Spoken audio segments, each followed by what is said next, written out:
What's up, guys? Brian and Colby here. We're going to show you some concepts and some different angles on how to deal with escaping the back control. I tell my students a lot that if you're here, hooks, seatbelt is a very bad spot to be if you're trying to get out of already having been put in this situation.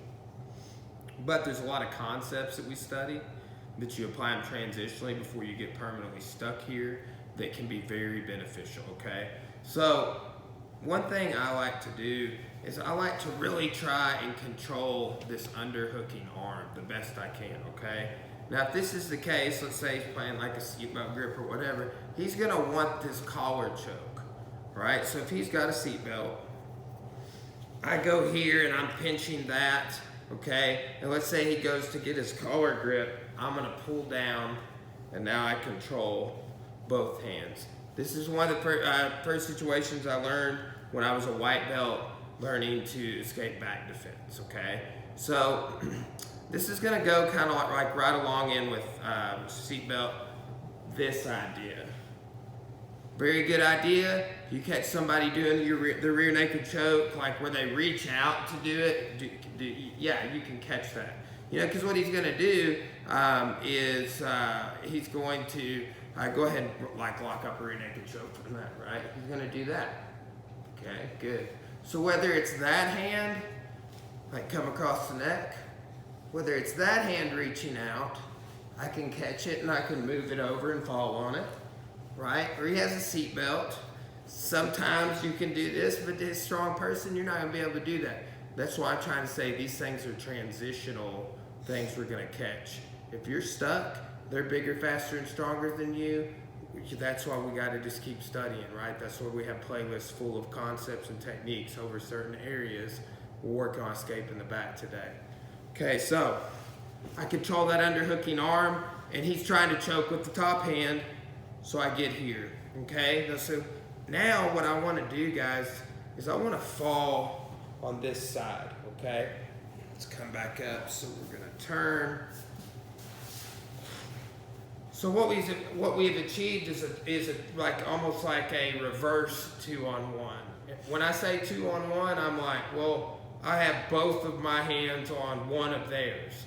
Here I have both of his hands tied up and one of mine free. I can use that to shuck hooks or whatever, all right? But what I'm gonna do in this case is I'm gonna fall. The elbow is trapped and compressed, so I'm gonna get a wrist lock right there. But here's the thing, he almost did. He'll pull his elbow out like that a lot of times. When he does that, I'm here, okay? Now I'm gonna go to this wrist lock. What I'm doing is I'm putting my thumb up against his pointer finger. I'm pressing in. I've got head pressure on his tricep and I'm cupping his elbow with my outside hand. I'm gonna push in, and I'm going to point to the floor, but then I'm gonna spiral it at the end, okay? So like in, over, and around, all right? And guys, look, if all that's not working, you're looking to go back into some of our drills we've been doing where we're coming up on top, taking the back and whatever. Okay, we're gonna look at our flow drills playlist and our back mount, taking the back playlist. Get my back one more time. Okay, so look, I want to get over that elbow if I can. I'm trying to get him, like this is what I do a lot of times. So if he comes in front, boom. Again, you have this ready to shuck, you can do that. We're gonna fall on this overhooked hand, we're gonna compress it. That doesn't work, he pulls it out. We go with the 2-on-1 here. Right there. Wrist locks are the things that people sleep on, okay? And the thing is, I got a lot of pressure on his arm as well, okay? So I've got this wrist lock, and I can escape out, bridging. If he keeps that hook in, we do a little back take.